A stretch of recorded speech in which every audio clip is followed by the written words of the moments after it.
Well, ladies and gentlemen, we have yet another Doctor Who video to go over because the discussion around Doctor Who is honestly quite a funny one. I got to be honest with you. Like the entire situation, I've seen so much cope coming from the other side, let's just say, and the cope is just hilarious because they're coming up with all different kinds of excuses as to why there will be any sort of human pronoun justification for an alien that they just met in Doctor Who, and why the trans person should be allowed to completely destroy the Doctor in terms of pronoun usage simply because that's what happens in modern day identity politics. But this show is getting destroyed by ex-fans of the show, and it's also getting destroyed by people who are just seeing the nonsense happen. And apparently it is affecting the show's viewership, granted not by much, but it is affecting the show's viewership a little bit and is now continuing on a downward trend. So let's get into this article, guys, from Cosmic Book News. But of course, before we do, if you are new here, just consider hitting that subscribe button. I would greatly appreciate it, and like the video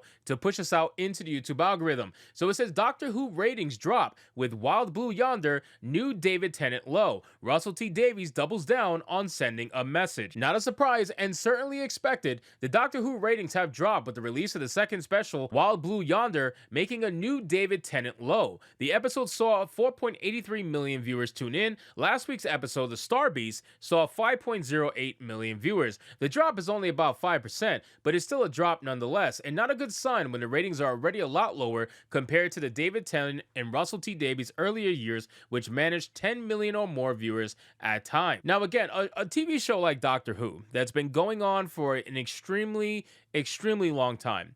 I'm not really sure what the viewership consistency has been over time for Doctor Who. I'm just being real with you. I don't know. But what I will say is that it's not really too surprising to see a show that's been around for an extremely long time not garner the same amount of viewership as it did in its heyday. I will say that. However, Doctor Who, I think, is one of those particular shows that kind of logic may not necessarily be able to be applied universally, if that makes sense. So all we really have to go off is the fact that, well, this show kind of did go extremely woke. It is what it is. And now we're seeing less viewership potentially because of that. Is that the actual only cause? No, probably not. And what ends up happening too, you got to remember in TV shows, as the season progresses, less and less people watch each episode. Not everybody makes it to the end of a season, especially not in the beginning when they're counting the viewership and they're announcing it to the world. But still, I do think that getting woke is absolutely having an effect on this particular Doctor Who. So it says more fans didn't tune in for the second special after watching the return of Tennant, and some fans who watched the first special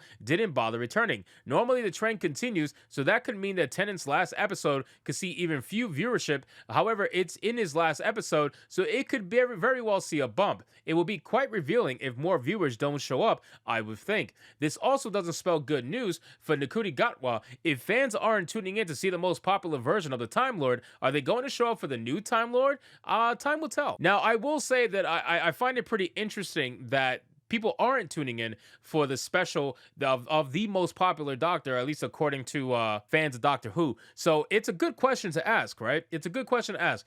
If people aren't tuning in to see David Tennant, what makes you think they're going to tune in to see Gatwa, right? Like, the chances of that happening is probably going to be about half, right? I would imagine. The viewership is not going to be nowhere near as strong. But again, this show tailors to a very specific audience now, and they're going to realize that it's either going to work for them or it's not, right? Like, we can't really decide for the future. We can't see what's going to happen, but we have seen what has happened to other shows that have gone down this same exact route, right? The entire reason why Get Woke, Go Broke has become a thing is quite simply because 9 times out of 10, when a show gets woke and chooses political messaging over actually entertaining people, they do go broke over it, right? Like, 9 times out of 10, that happens. Every once in a while, you're going to have a strong ultra feminist movie like Barbie just completely destroy the box office because it has a very strong namesake, and all the woke women who 70 some odd percent vote progressive all went to go watch that movie and made it a success. Yes, that's going to happen once in a blue moon, but that is not the norm. That's the exception and not the rule. So you're going to have this example where Doctor Who, I don't really think is going to be that kind of a TV show. If Doctor Who continues to get extremely woke, I think it is going to start to affect its viewership. Is it going to be drastic? Who really knows at the end of the day? I don't really know Doctor Who fans like that. And again, I don't want to ever pretend as if I'm a Doctor Who fan, fan because I'm not. But I will say that the amount of people that I see going crazy over the changes of Doctor Who and what's happening in this special, yeah, I can kind of see how it's going to affect the viewership. It said what happened is pretty obvious. Doctor Who suffered big time under Chris Chibnall and Jodie Whittaker, which turned fans off the franchise. Coupled with sending a message and a poor quality of story, fans stopped watching, much like with Disney Star Wars and now Marvel. Ironically, following Whittaker's regenerating into the Tenant Doctor with the return of Davies, many fans thought the series would switch gears and return to quality story without all the politics. However, Davies doubled down and has actually gone even further, an obvious slap in the face and a disregard for Who fans as he mocks them. Now, if you guys missed the last episode, of course, a lot of people are talking about the very, very hilarious Isaac Newton race swap, because yes, clearly you have to put indigenous people and black people into scenarios that they never were in, because that just makes them feel better, I guess, right? They need to see themselves in an actual real person like Isaac Newton. But again, this is what we're dealing with modern day identity politics, and this is why they get trolled, right? This is why everybody laughs at them. This is why they get made fun of online. Whether or not that actually leads to success for them, who really knows? But still, it is pretty damn hilarious what they did to Isaac Newton. So it says the Star Beast sees a trans teen lecture the 1,000-year-old Time Lord about pronouns, and of course, because the Time Lord is a man, he's made to look bad. In Wild Blue Yonder, Davies race swaps historical figure Isaac Newton. Are they going to race swap Gandhi and Mother Teresa? And makes the David Tennant Doctor gay and says he always has been, even though he fell in love with Rose Tyler and marries River Song. Donna also questions the gender of an alien about pronouns. It's obvious that, much like Chibnall, Davies is not focused on the story but sending a message. The episode also references Chibnall's The Flux and the Timeless Child, as the Flux is mentioned destroying the universe, and the Doctor says he doesn't know where he is from. As we've seen with the Chibnall-Whittaker error about the aforementioned Disney, Star Wars, and Marvel, lecturing fans, mocking fans, and sending a message never works out. The question is, does Russell T Davies even care?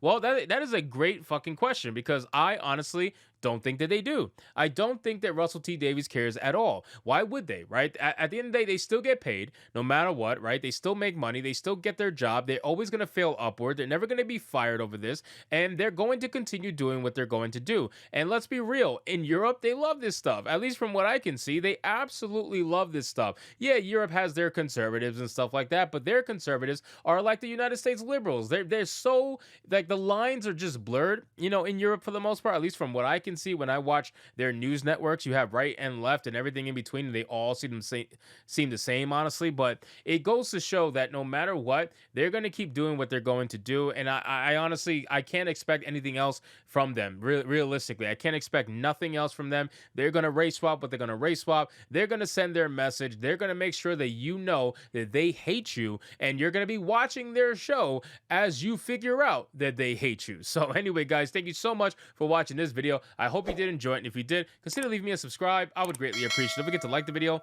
comment, let me know what you thought, and I'll see you guys on the next one. Hypnotic out.